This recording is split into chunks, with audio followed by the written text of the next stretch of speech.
this is 25 to 33 that they should have. And what's up? You want to talk about? Well, my semester, I don't think I can do that. I never liked you anyway. It's fine. Well, yeah, I have to like take language and all this random stuff that's like popping up. How does that fucking happen, dude? I don't know. They It's not your shouldn't fault. even make me take Spanish because It's not your fault. I have no idea what the fuck it is. Anyway, whatever. yeah, I have long on, so Yeah, fine. I think we may have lost Jack for this semester, so maybe he'll come back to another semester, but for now, okay, well then.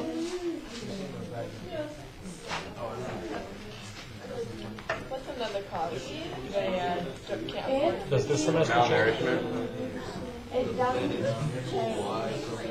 I don't think Really smart. I think you want to find out also Yeah, 9. I mean, how many are there? having a lot of Yeah, sure. Drugs are the only solution. What is it? There's malnourishment. Cutting apparently helps some of the girls. Barfing, yeah, that's supposed to help. Yeah, binging and losing. This one, what dietary rules do that? Yeah, zero diesel. Maybe talk about how you put those and stop, save that, and then I can upload it, and be better. Tackling. I don't know. I do a huge bag. Rather than do it in period 3. No, I uploaded it. What I usually do is I phone them to I just want to save it. But Paying rent. I have to stay like every day and done. I mean, that's okay. I don't know. Wait, But what? I might be able to find someone in period 4 or 5. What's the question for 22? Peanut butter can contain 1 gram. So anyway, for today and until we have a new plan, keep taping, and then I'll see if I can find something for 2 or 4 or something. I want. We have a warm up for. Okay. No, You want the burritos? I got 20 for that. Okay. That's what I got. Well, we had one yesterday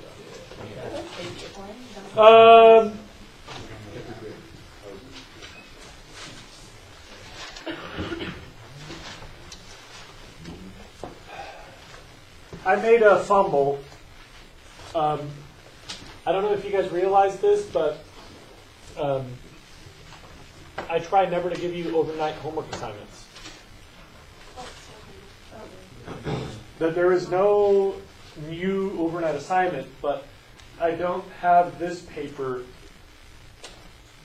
I can give you this paper on Wednesday, but if you're waiting for my paper, that means it would be overnight.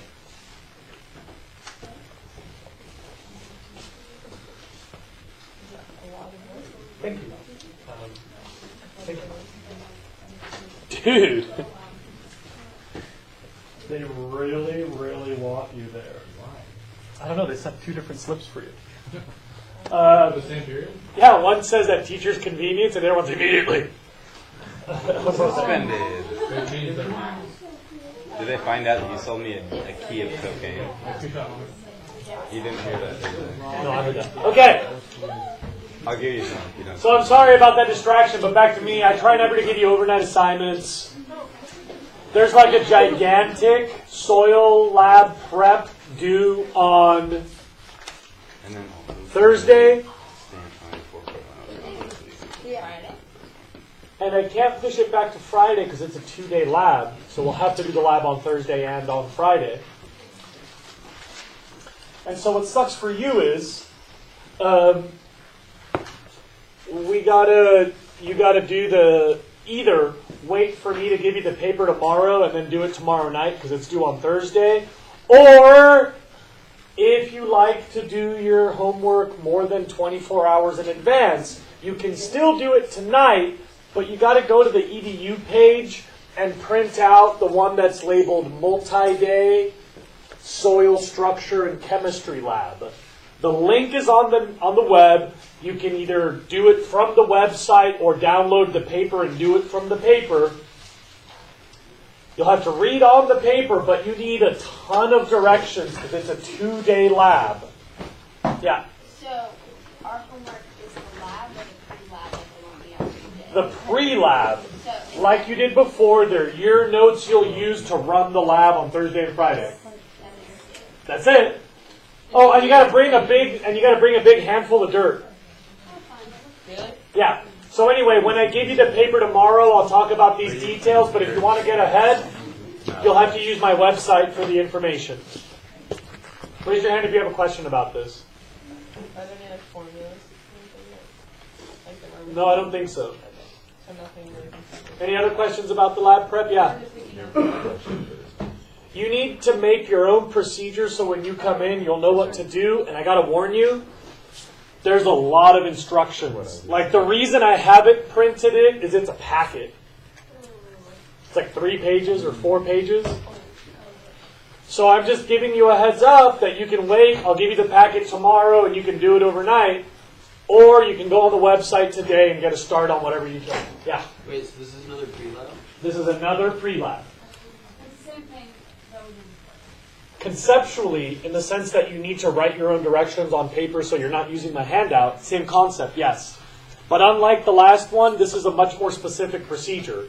So you take this, and then you measure out that, and then you put it in here, and then you wait 5 minutes, and then you shake, and then you top, and then you wait, and you do the thing. So there's like steps and steps and steps. Yes? Does this lab involve what we did on Friday? No. There are 2 separate things that we will do in labs with dirt. Talk about salinization, which is one issue. And we'll talk about soil chemistry and soil structure. That's Thursday and Friday lab. Any more brain busters for me? Cool. Then take out your 4.1. And I apologize for fumbling the paper. I value your time. I don't think it's respectful when teachers give you homework that's due the next day. I'm sorry about that.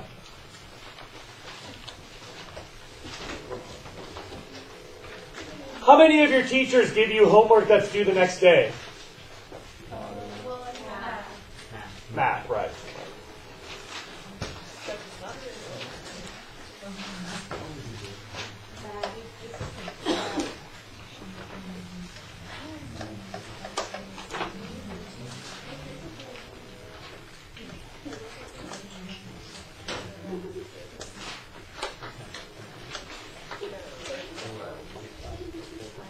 Are there any vocab questions in 4.1? Oh, by the way, you'll notice that we have 70 study goals. If I'm wasting time by talking about it, you can assume it's noteworthy. This is getting to the part of the class where pretty much full-time is note-taking. Like, until the end of the year now. Vocab questions on 4.1. What is it? Marasmus? These 2 diseases, kwashiorkor and marasmus, are like favorite topics for the College Board. They've asked like every single year, which to me just seems slightly odd. Kwashiorkor is a type of malnutrition, which means not enough of something, like they're missing an ingredient. Kwashiorkor is missing protein. So you get developmental diseases, nervous problems. Marasmus is starving to death. That's undernourishment. That's not enough protein plus a shortage of calories. If you have kwashiorkor, you'll lose coordination. You'll slur your speech. You'll get clumsy. You'll get weak, but you'll survive. If you have marasmus, you are starving to death. So one is malnourishment, kwashiorkor. One is undernourishment. That's marasmus. And by the way, kwashiorkor is often called the refugee disease. Kwashiorkor is often called the refugee disease because in refugee camps, we can keep people alive, but we can't always give them a well-balanced diet. So most refugees eat like cornmeal, or they eat like barley mash. They eat grits. So you can stay alive, but there's no protein in that. Other vocab? Yes? Well, it's not because we have to put them left big small. We'll talk about that as a study goal because I had planned to stop on that one. Other vocab? Okay, remember, pretty much if I say it, it's probably noteworthy. I'm not going to waste your time with dumb details. In study goal number 1,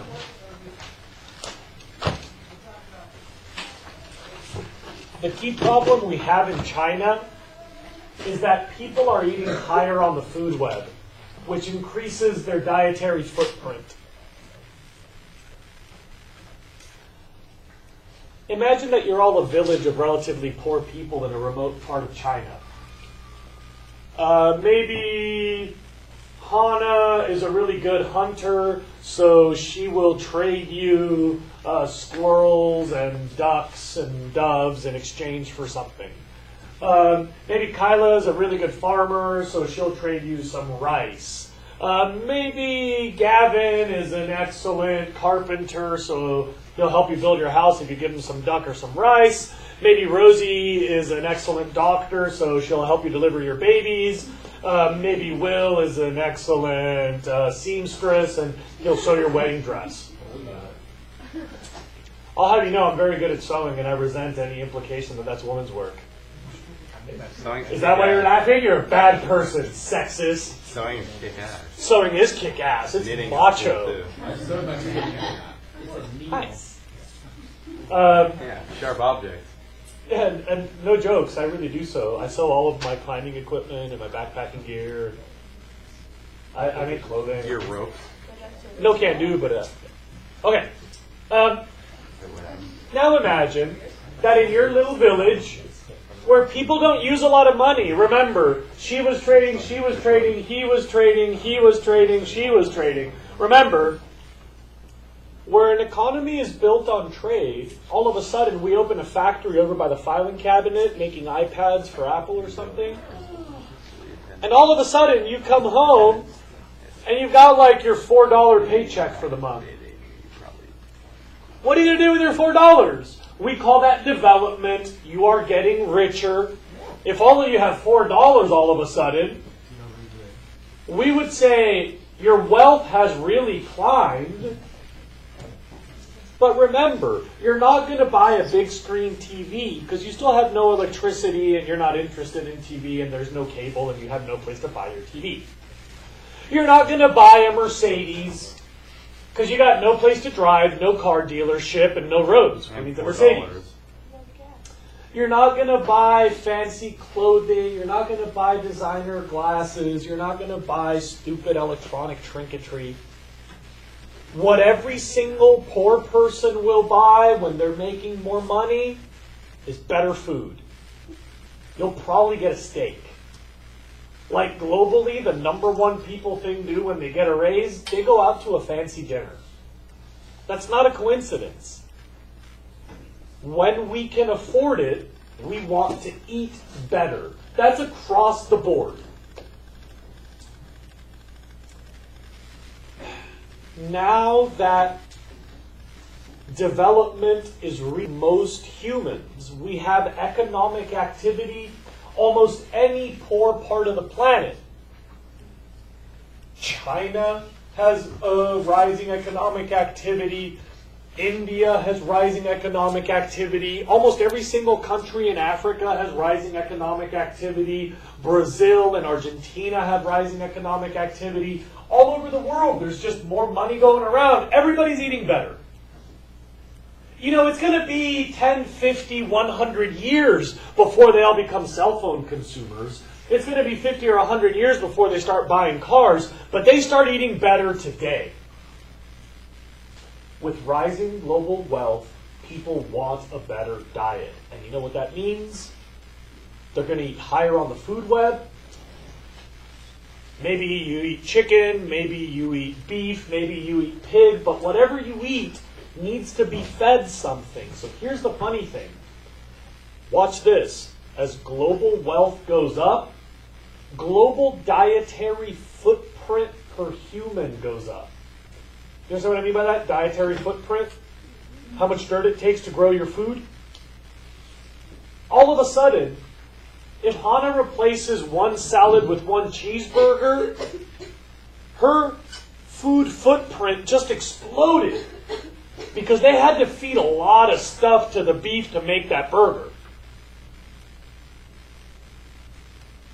As our quality of life goes up, we eat higher on the food web, and by eating higher on the food web, we need more acres to grow our diet. And here's the funny part. We're already using all the dirt where we can grow food. Globally, food production soil is almost maxed out. Of all the arable land, meaning the places you can irrigate to make food, we're using about 90 to 95% today. So more people want to eat better, meaning more acres have to be devoted to feeding people, but there's no more acreage left to feed people. In other words, as some people get wealthier, the poor people probably get hungrier because there's less food left for them.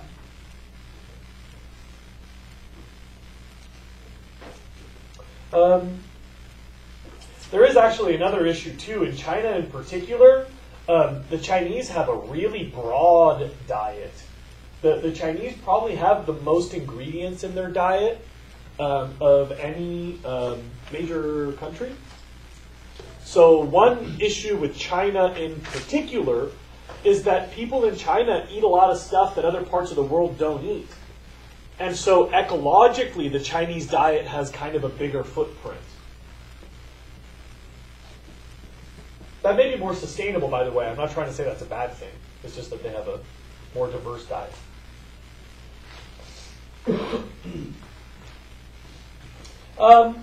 Number 2 raises an interesting issue. If we don't have any more acres, but people need more food, how are we going to get them more food?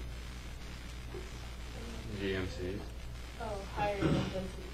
Yeah, either higher density or newer crops that can intensify our yield per acre. If we can't add acres, we got to get more food from the same acre, right? Funny problem is, and I'm going to use a term in passing here, so get ready. In order to grow more food now, we have to borrow food from the future. Whoa.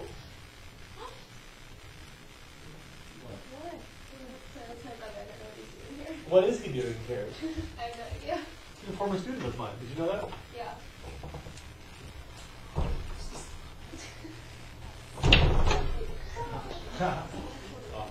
That door is so weird. Yeah. I thought he was a famous person. Like a famous ecologist.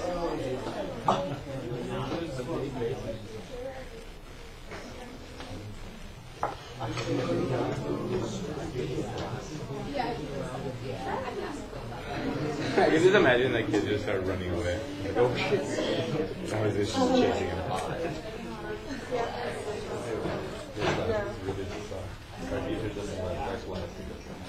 Yeah. Sorry.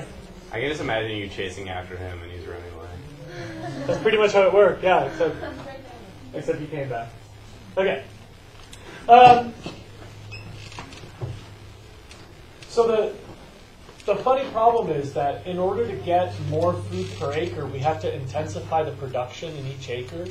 And usually that lowers the long-term production from land there. The point is that when we use a farm more intensively, it wears out faster. So instead of letting the soil rest, we just till it and farm again. That speeds up erosion. Or we use more fertilizer, well, we're going to run out of fertilizer faster. Or we use more machinery to get more mechanization, that's based on fossil fuels, so we're going to run out of fossil fuels faster. The funny thing about intensifying our food supply is usually we're borrowing that food from someone in the future. To get more out of the dirt, that's probably going to lower the amount produced by the dirt in the long run.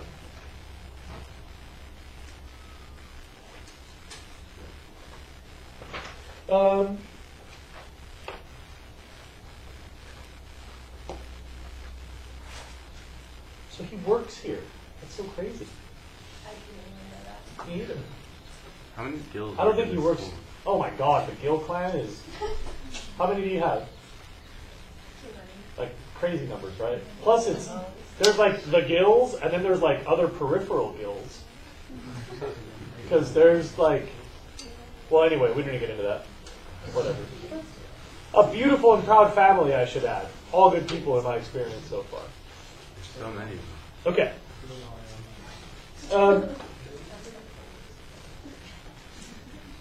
Yeah, they set the bar really high for you, by the way. You know that, right? Like, failure is not an option. Okay. So number 3 is the big one I wanted to talk about today. If we grow enough food for everybody, how come so many people are starving? Malnourished. And so what does that mean? Where's all the food going? McDonald's. Rich people. Just saying. She has all the food. So you have raised some of the deeper questions in modern society, and in your mumbling responses, I actually have 3 separate threads to follow. One issue is where the food actually grows, and you might be surprised to know that of all the stuff that we grow on all the planet's land, about 40% is food for humans. You'll want to write down these numbers. About 40% is fed to humans. A roughly equal volume, about 40%, is fed to livestock. About 10% is fed to cars. Biofuel. And that number's shifting around. That's a moving target. That keeps going up and down every year. The final 10% is spoilage. It goes bad either on the farm or in the truck or in the silo or at the grocery market or in your pantry. Spoilage. Yeah? You said 40% goes to animals? We are animals. So 40% to humans, 40% to livestock, 10% to biofuels, and 10% to spoilage. Where does dog and livestock get food? I think that would go in livestock, but maybe I'm mistaken. I don't know how they classify the human diet. So some people might classify animal foods there, since we buy those through the same channels, through supermarkets. Okay. Now here comes a slightly touchier topic. And you guys all know that I have political biases, and it's not a secret, so I'm just going to talk about it anyway. One place where a lot of food goes is into the mouths of the wealthy. And before we had a global food supply, all food was local food. If you lived in one part of the world, you had your local food supply, and when you went to go live someplace else, you ate that interesting food in that local place. But that's completely different now. I am drinking coffee from Sumatra. And you know what's awesome about that? I don't even know where Sumatra is. I have been buying Sumatra coffee for like 8 or 9 years. I love their coffee, whoever they are. And yes, I did know it was part of the, what do you call that? The Southeast Asian archipelagos, but I've never known which one. The big one. The big one is Sumatra? The one that has the 2 splits, the big civil divide?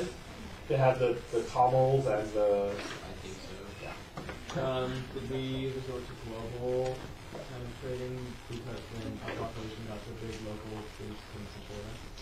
Well, that's a really interesting question, and the answer seems to be no. We had globalized food supply. The imperial period was in large part for foods. And I don't think that Europeans took over India as a way to provide tea and opium. I think they took over India because they could, and one of the nice things they got out of India was tea and opium. maybe today at some point we've become sort of dependent on the current system. I don't think that we could localize all the world's food right now. Because the population is too high. Especially in some regions. So we got nobody living in the middle of the country where we can grow plenty of food for plenty of people. We got everybody living on the coasts where the population densities are impossible to feed locally. So you're right, we've kind of set up this house of cards so we cannot de-globalize food. Yeah. I mean, isn't it also like, I mean, especially in America, like if you have the chance to have Sumatran coffee, which is great, or American coffee, which probably sucks. I don't even know if they do coffee in America. Oh, dude, I don't apologize for the fact that I love this. I mean, is it just me, or do other people like coffee? Is it just me, or do other people like chocolate? Like, do you guys realize that there's no place where you can grow chocolate in North America? Not in the United States, anyway. Do you guys like vanilla flavored things and vanilla beans, vanilla seasonings? That's only growable in the tropics. It's an orchid. It's just like a lot of greed. I like mangoes. And I like papayas. And I like pretty much anything I can get out of the tropics. I like bananas. I like coconut. Coconut water. Oh, so good. It's salty and it's sugary. I don't want to point any fingers or anything, but this is actually a really interesting problem. Imagine that Hayden is a rice farmer for everybody in your neighborhood. He grows rice. And Jose comes over from some other country and says, "Yo, Hayden, what are they paying you for a bag of rice? Cool, bro. I'll pay you double." What's he going to do? Jack his prices up. I mean, he could try to jack up prices and let all of you compete. Say, "Hey, friendly neighbors, can you double your rice cost?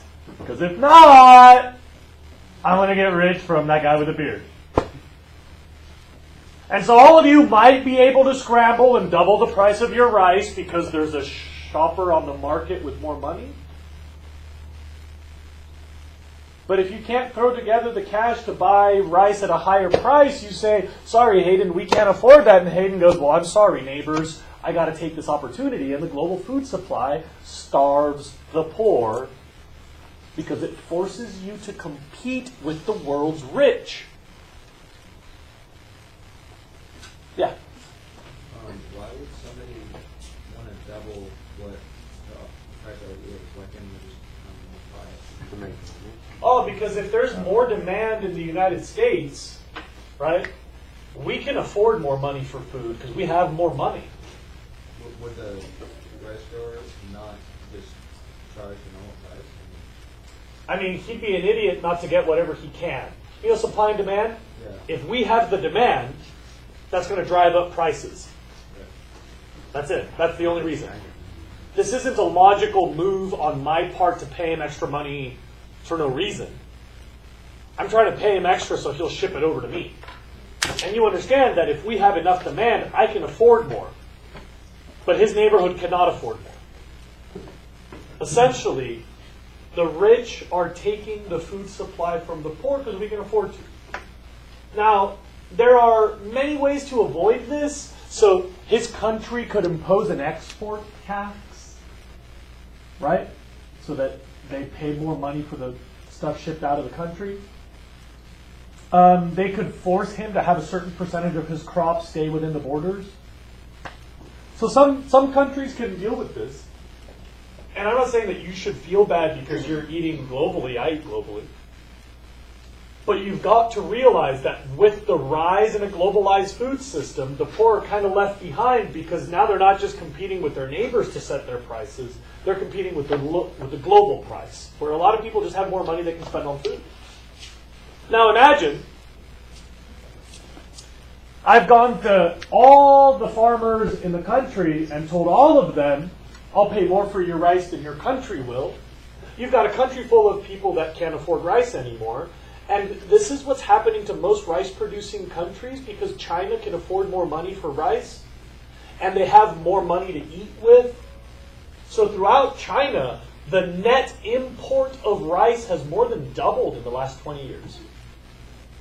But globally, we're not growing any more rice. So there are a whole lot of other people in other parts of Asia who are just eating less rice. The rice has shifted from a localized thing to a Chinese supply. But why wouldn't they just keep paying what everyone else is paying when they just simply earn? Like if you pay more instead of... We have the demand, so we're willing to pay more. Because we want it, Okay. we are willing to pay more. All of us would like to buy it cheap, but when the cheap is gone, then we're willing to pay a little extra. And you don't realize these things. The person who buys the stuff and packages it and sends it to the supermarket makes this decision. So when you show up at the supermarket, rice just costs 10 cents more, you don't even notice. I mean, do you have any idea what the price of rice was last year? Or this year? My point is proven. Okay. Back to me though. I gotta go. Here's a separate issue. Anybody heard of a banana republic? Yeah. What does that mean? Country grows one crop and then exports it and imports everything else. That's right. It's a country who grows one crop for export, and they're forced to import all of their foods. You see, this is another problem with globalization. That if your country can produce something exotic that other countries cannot, it makes more sense for you to grow for export than it does for your locals. So like coffee, chocolate, sugar that are valuable all over the world, bananas, countries that can grow that stuff, that's usually all that they grow. Instead of having a localized food supply, they have a one-crop monoculture for export. It's an export economy.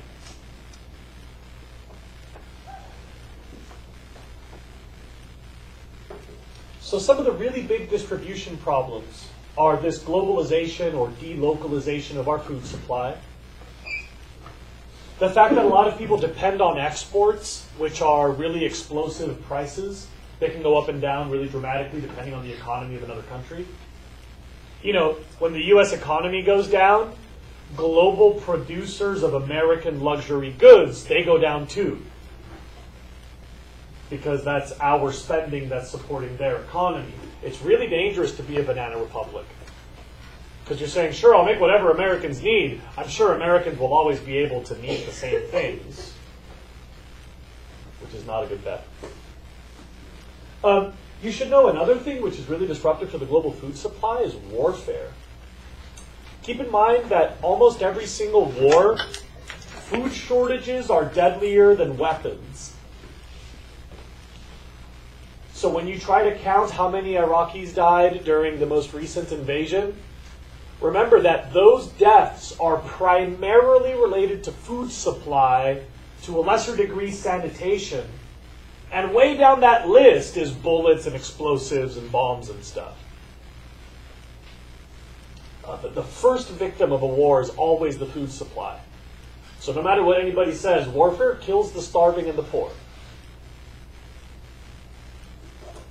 Wait, okay. Yeah. I don't understand. You're saying more people that war destroys, like, physical places where food is made? Or you're No, sorry. It's that nobody, it's not worth it for you as a trucker to make the rice delivery if you've got to go through a war zone. Yeah, okay. So usually, you ever heard of like refugees from warfare? They're usually running away from the lack of food, or the lack of water, or the lack of plumbing, not necessarily from the projectiles. The biofuel thing is also kind of a waste of our food supply, but we don't have time for that. Okay. Number 4, I'm going to assume you're okay unless you had a question.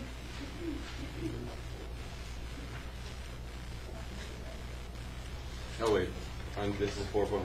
Yes. Yeah, number 5, I don't think. Number 5, there were Wait. 6 different ways that farming affects ecosystems. I want you to notice that the biggest impact is probably the 5th on your list. So in number 5, if you did your homework, the 5th of those should be erosion from more soil tillage. And that increase in erosion is probably the biggest ecological shift that we make in our food production.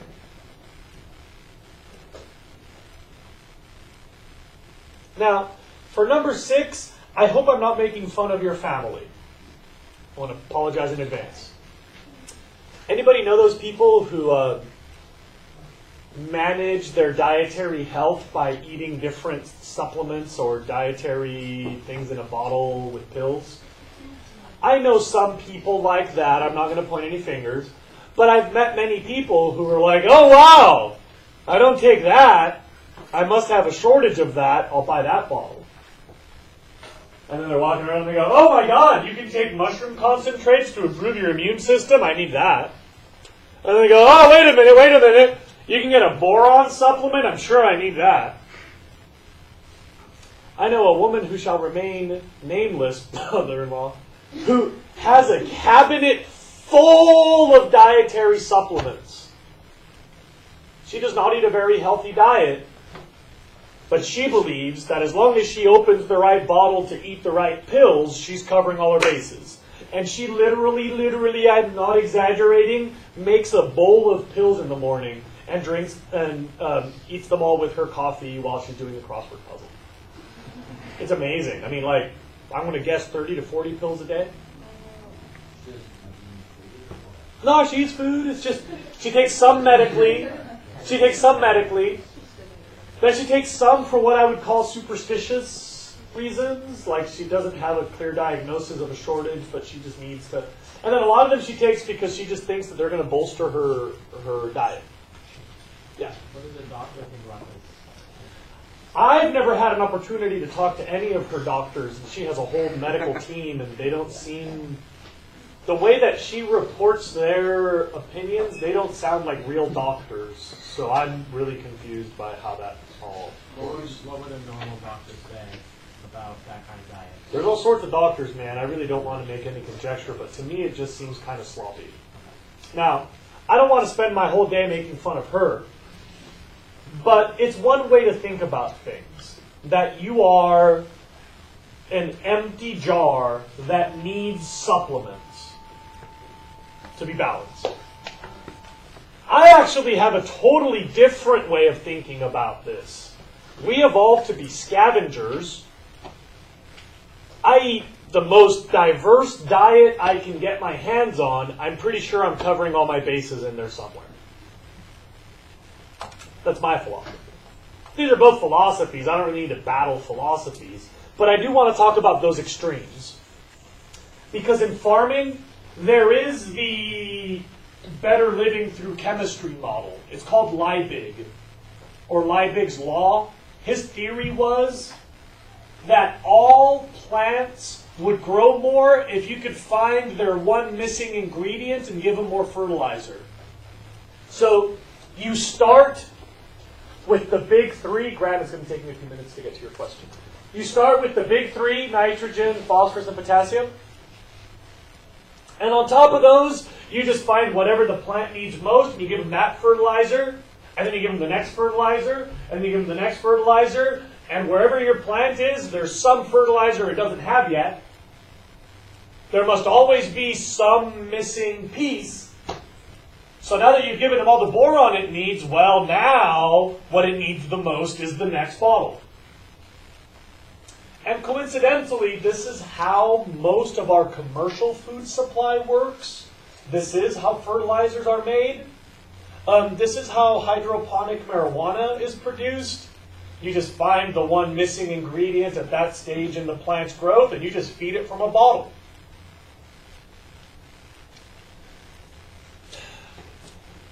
The other extreme is the you can't do better than natural diversity extreme. That if a plant has evolved to live in the soil, chances are evolution has had millions of years to dial that in about as good as you can make it. If you look up there, I want you to start thinking that dirt is more than what you see. When you walk around a forest or the tundra, you just see the surface. But don't forget that in every type of soil, there's a whole ecosystem, a whole food web, a whole full diet of ingredients shuffling around under the ground there. The Liebig model is better living through chemistry, grow your plants out of a bottle. The organic model is what we call a resource-based system, where you just have the most possible resources. Throw everything in the dirt, mix things up, let some ecology happen. And on this end of the spectrum, we think of the soil as an ecosystem. As long as it has as many possible ingredients, as it's diverse and healthy, that's as good as we can make it. One of the ways to know which farmer you're looking at is see if their soil has this. Now, one of these two words, one of these, is partially decomposed plant material. Because that is the foundation of all food webs. You realize that, right? When things decompose, that's the ingredients that plants grow from. Everybody knows that, right? You need decomposition for growth. So on an organic farm, you'll always find some waste vegetation, some organic material that's rotting, because that's the beginning of the food web.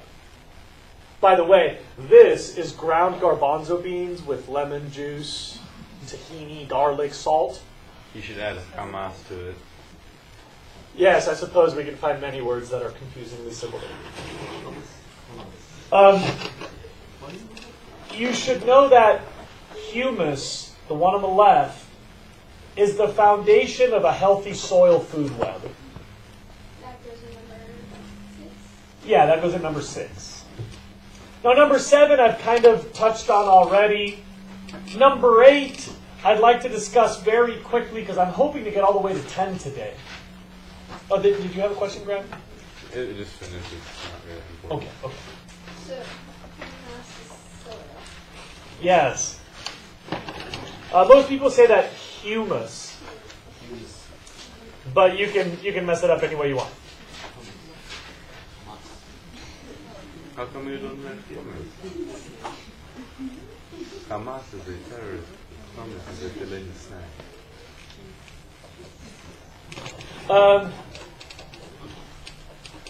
Okay. So in number 8, I have to give you 2 definitions. Bush fallow is cyclical slash and burn. You cut down the forest, light it on fire, fallow, bush fallow in number 8. You cut down the forest, you light it on fire, and the ashes provide the fertilizer so you can grow your crop. Once you eat the crop, you've taken away the nutrients, and you remember that in the rainforest, all the nutrients are in the biomass, right? Soil is bad in the rainforest, you got to remember that? So in the rainforest, you cut down the biomass, turn it into fertilizer using the fire, and after all the biomass is living in the plant tissues, then you take out the plant tissue, no nutrients left. You got to go someplace else, slash and burn, go someplace else, slash and burn, go someplace else, slash and burn.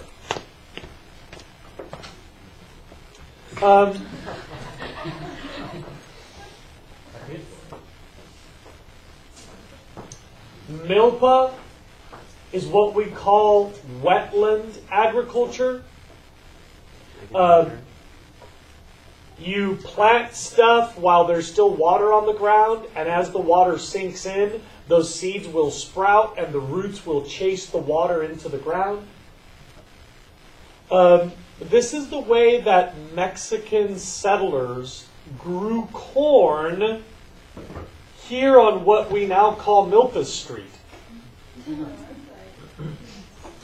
That's why when you go under the freeway on Milpas, the lampposts look like corn stalks. That's right.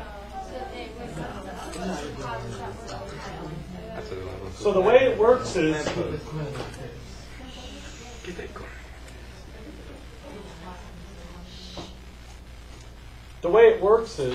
a wetland is land that's sometimes wet when the water is high, like in the spring. Actually, around here, the water's high in the winter. So around here in February or something, you put seeds through the water into the mud. And then by March and April, when the water starts to drain, water level goes down and the corn will sprout. April, May, June, July, the corn keeps growing and the roots keep chasing the water. July, August, September, the dirt dries out, the corn dries out, you harvest the corn. You should know that in different parts of the world, there are different words for this. So we call it milpa if we are Spanish-speaking Mesoamericans. We call it fang if we are Southeast Asians. So that's the way that like rice paddies, you know how rice paddies look, where people are walking in like knee-deep water and they're putting the rice plants into the mud? That's the whole deal in a rice paddy. That is fang agriculture, wetland agriculture. And someplace else they call it Sweden, but I don't know where. I think that's European, but I'm sorry, I just don't know any better.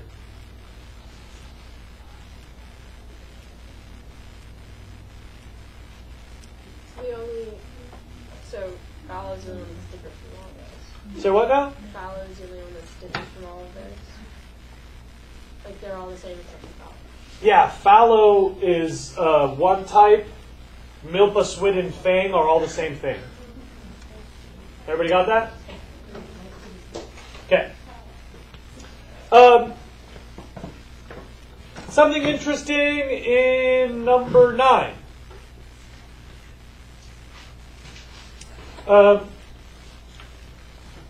Has anybody heard that purebred dogs tend to have more problems? I don't know if you've heard, but purebred German Shepherds tend to get hip dysplasia. Purebred Bulldogs tend to get respiratory problems. Purebred Boston Terriers get like mold on their face because the folds get all greasy and then the grease feeds fungus. Anybody have a Boston Terrier? You have to clean its face with a... Same thing. You have to clean its face with Q-tips? Okay. That's because you have a fancy dog. And fancy dogs come with a flip side. We selected that dog for his beautiful, grumpy, rolled up face. There's a reason that that dog is the way it is. We selected certain traits, and unfortunately, you can't select for everything at once. If you take the tallest person and you breed them with the tallest person, you probably did not capture the smartest person. So by targeting one trait, you lose other traits. In the Green Revolution, we selected the plants that were the most productive. So we got more productivity. It was selective breeding. We got hyper-productive plants. That's good. The flip side, they needed more chemicals. They needed much more fertilizer and they needed much more pesticide.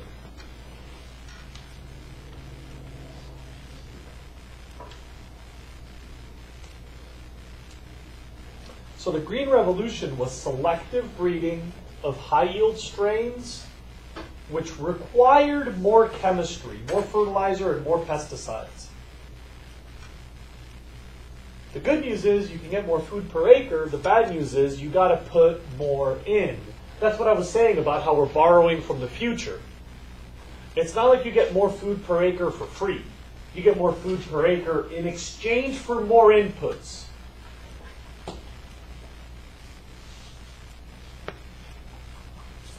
How much time do we have? Like 5 minutes. Okay.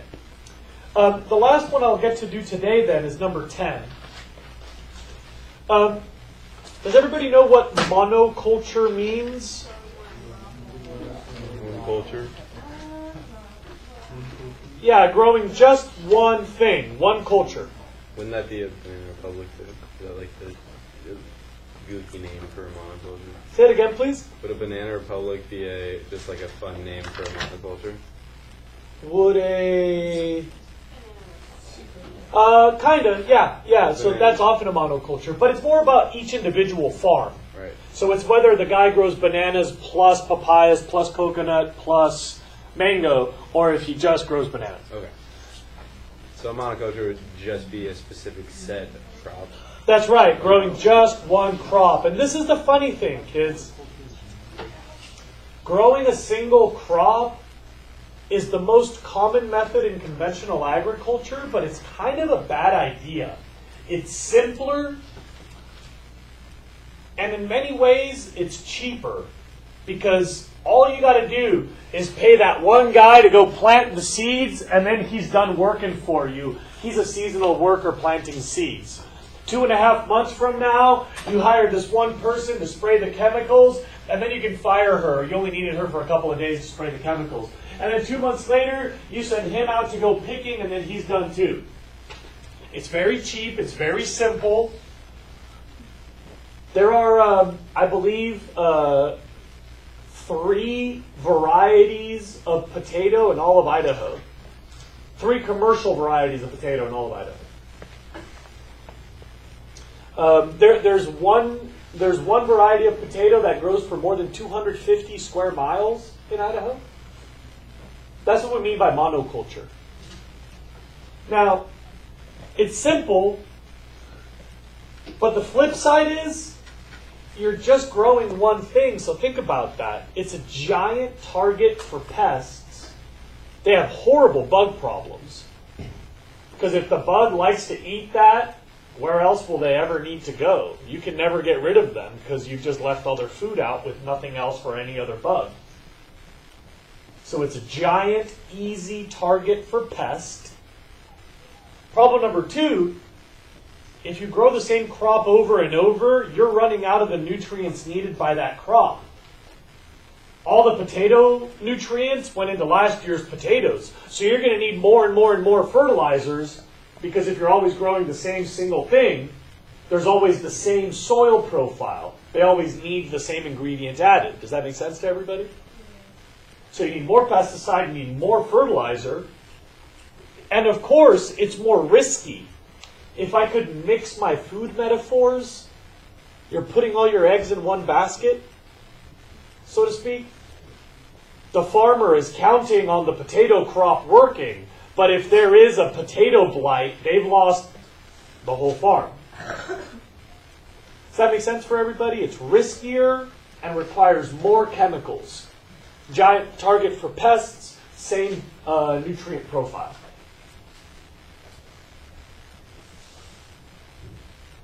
Now, polyculture is the opposite. You avoid all of that. It's one of the ways that farmers can skip the... organic farmers can skip all the chemicals because they grow different stuff. So you don't get a big population of bugs because next year you're growing something they don't like. And you don't get a big shortage of nitrogen because after corn you always grow some beans. So by diversifying your farm, you can avoid the chemistry. Monoculture doesn't exist without chemistry. If that makes sense, I'm done, but I want to check in on that. Cool, see you guys tomorrow.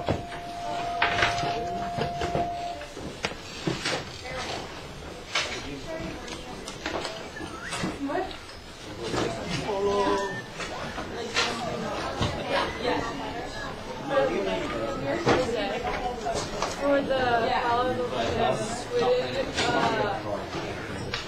where are the methods most successful? Where what? The what? Where are those methods most successful? Tropics. Those are all tropical. And that's because... And by the way, those are also more successful at low densities. A lot of people can't do any of that. There's not enough wetland to feed all the people. There's not enough rainforest to feed all the people. But if you have low densities, then yeah. And that's because why? I mean, the whole why they're in the tropics. You just, will you press the red button, please? So the